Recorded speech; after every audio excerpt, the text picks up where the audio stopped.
jonga tegdi. Ha, nima bo'ldi o'rtoq yana?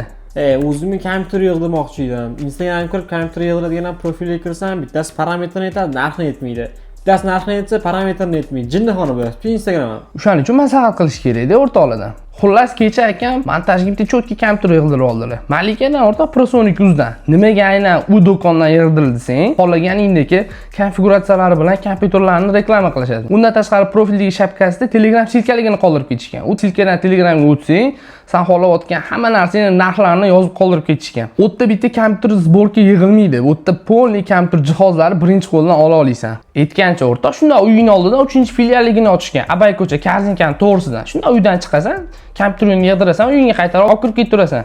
Kompyuteringda nimadir muammo bo'lib qolsa, 1 yilgacha garantiya berishadi qilib berishgan ishligiga. Endi bunaqa maslahatdan keyin bitta oshga yaramasang bo'lmaydi, menimcha. Rahmat o'rtoq, sendan bitta osh aylansin, ketdi.